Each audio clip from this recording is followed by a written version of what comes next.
That's the feeling we've all had. How new shoes would make you glad, but the best time you recall when you wore no shoes at all. Back the days. Hi, I'm Dan Derica, and welcome to another edition of Living Lightly. Today I'm going to be taking you through some of the details of my tiny house, my tiny straw bale house that's here at Dancing Rabbit Eco Village.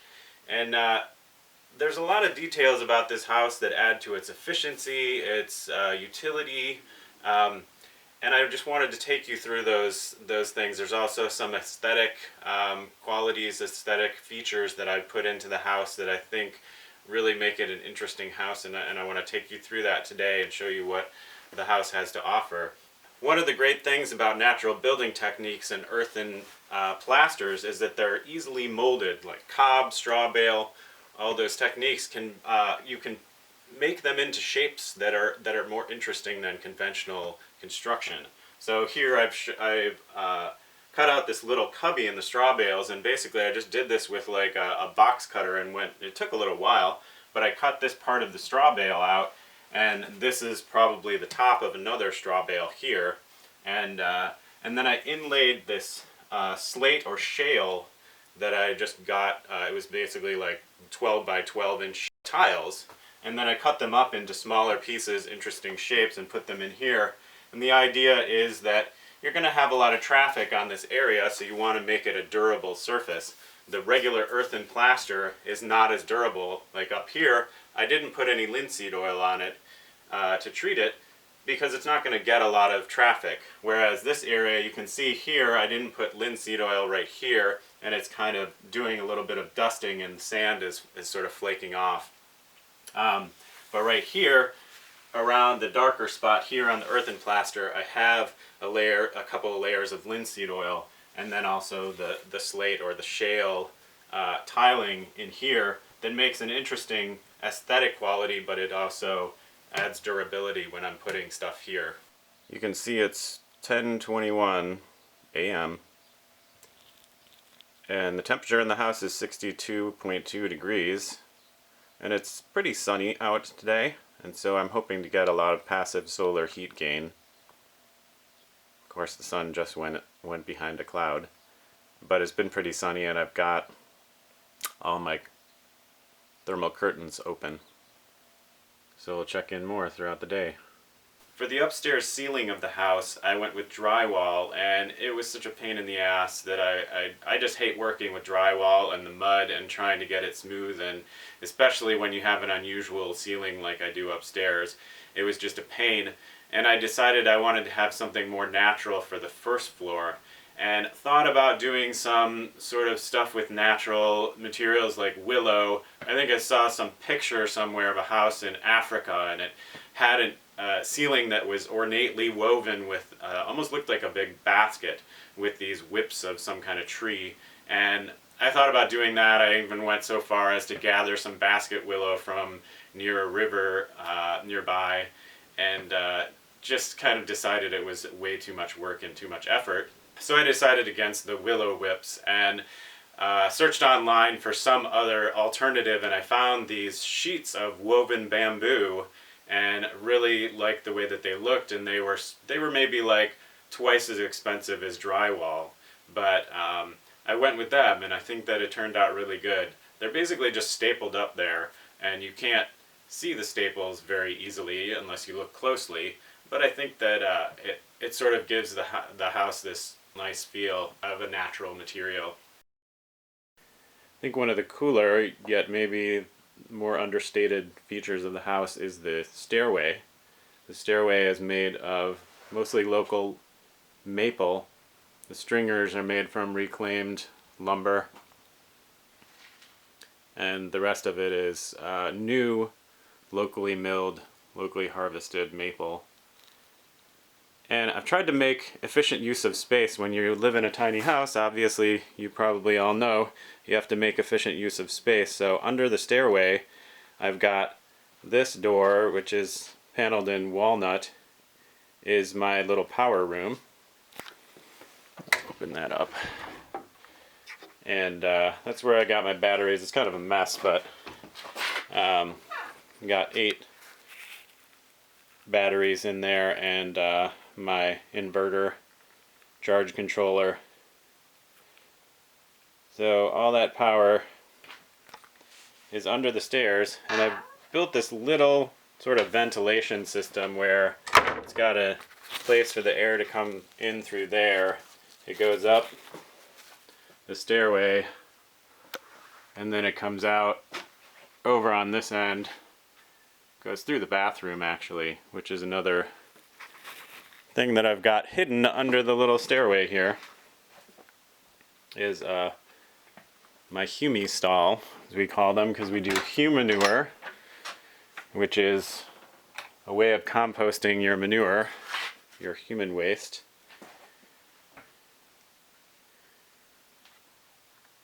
So this little feature here, I put a bottle in the earthen plaster, and this earthen plaster is darker. You can see it's darker than this other plaster over here. I experimented with putting charcoal powder into it. So I took some of the charcoal, the stuff that I sifted out of my wood ash from my wood stove, and I ground it up and then put it in the plaster, and it seemed to work really well as a nice natural pigment to make a darker colored plaster. And I've got my little homemade humi stall here with my sawdust bin. This is the little bathroom space. It's big enough to do your business, though it's not huge. Nice place for toilet paper storage over there. What you see on the back wall of this humi stall, this bathroom, is a yellow paint that I put over the earthen plaster. I don't have this feature anywhere else in the house. This was sort of an experiment with milk paint. So I got some local organic milk and I coagulated it by letting it sit around a little while.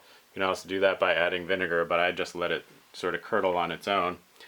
And then I strained it out and mixed it with lime, like slaked lime, and then I added some pigment to it. There's a simple way to make a paint, and it works really well. I thought it worked really well, and I'm interested in doing it in some other spots in the house to add a little color, although I do like the natural color of earthen plaster.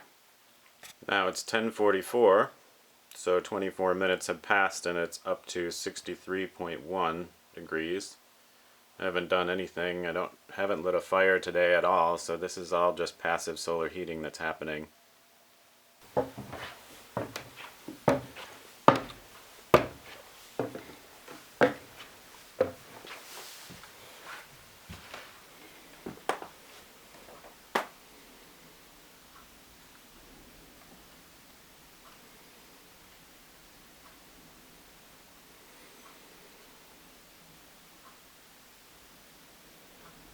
This oak wooden floor on my second floor is reclaimed flooring material. So as I've said in other videos, a lot of the materials that we use here at Dancing Rabbit are reclaimed. So we take down old buildings or just take out materials from them and use them in building our new houses. It's kind of nice because it gives what is a new house the feel of an older house. It can be a challenge to hang things on an earthen plastered straw bale wall because the material is so soft and brittle that you can't really drive a nail into it or anything, or put hangers on it like you can with a drywall wall.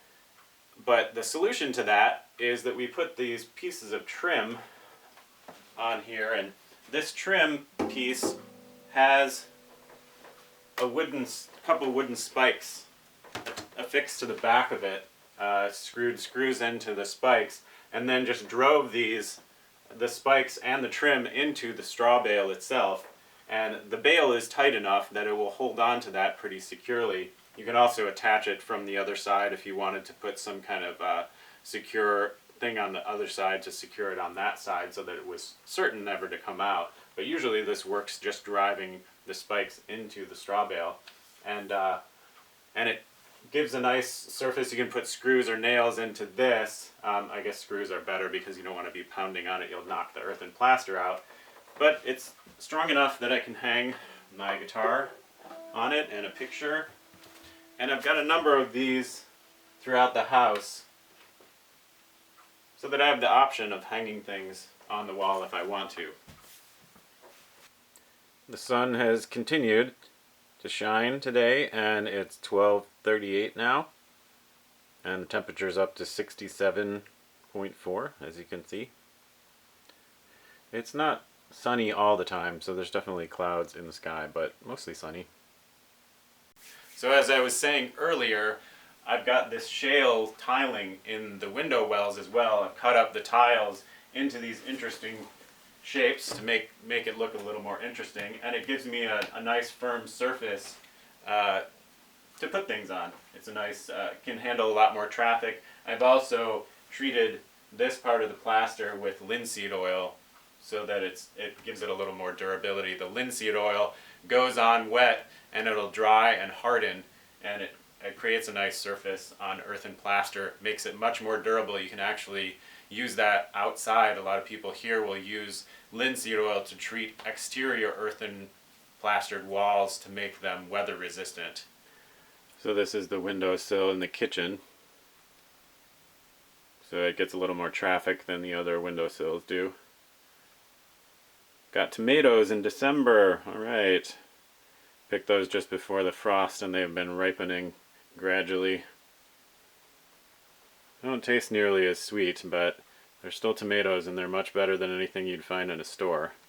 This is a little naturally shaped walnut shelf. It's just a piece of walnut that I happened to come upon and thought that it would make a good shelf, so I attached it to the wall of this walk-in closet. This over here is a little truth window showing what that wall is made of. It's light clay straw. And then this is the rest of the walk-in closet that takes up the corner of the house. It's kind of a mess right now, but it's a nice storage space. Very useful. Got some cabinets in there where I put my clothes and some shelving. My laundry hamper over here.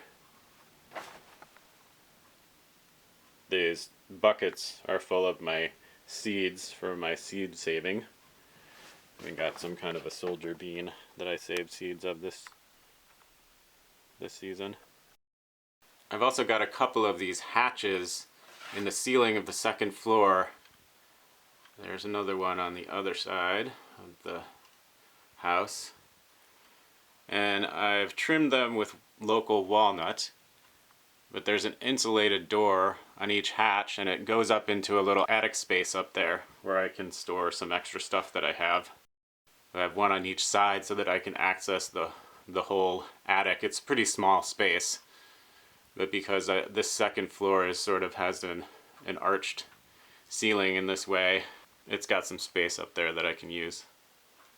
Well, unfortunately it got cloudy, and now I'm not getting any passive solar. It did pretty good. I mean, it started out the day at about 60, and now it went up to 67.8 or so, and now it's gone back down again, although I've closed the thermal curtains. It's still warmed up the house now. It's been fun taking you through some more features of my tiny straw bale house, and I think the things that I've talked about sort of illustrate how you can build a house and include design aspects that make a house more functional, make it more efficient, energy-wise, reclaiming materials. So when you think about it, you're implementing all these design features in the interest of living more sustainably, but then you also get this added benefit of the incredible beauty that all these features add to a house, the uniqueness of building with straw bale, earthen plaster, earthen materials. And if you're interested in seeing more buildings like this, we've got over 30 of them at Dancing Rabbit here, so plan a visit and come check it out. We're the biggest collection of natural buildings in the entire Midwest, and possibly in half the country. I don't really know of other collections of natural buildings that are quite this extensive, except maybe Earth Haven in Asheville. So come check it out if you have the chance. We have a visitor program. We also host tours during the season on a regular basis. Visit the Dancing Rabbit website if you want to check that out. And it's really important, if you're watching my videos and you've made it this far through this video, be sure to like it. Give it a thumbs up, because that makes a huge difference in how much traffic my videos will draw. And I'm just starting to get started up on this channel, and I want to attract more viewers and subscribers. So don't forget to subscribe, and also share and like the video if you like what you see. And I'll see you next time. I can remember how proud I used to be when Dad and Mother would buy new shoes for me. Now that's the feeling we've all had, how new shoes would make you glad. But the best time you recall, when you wore no shoes at all. Back the days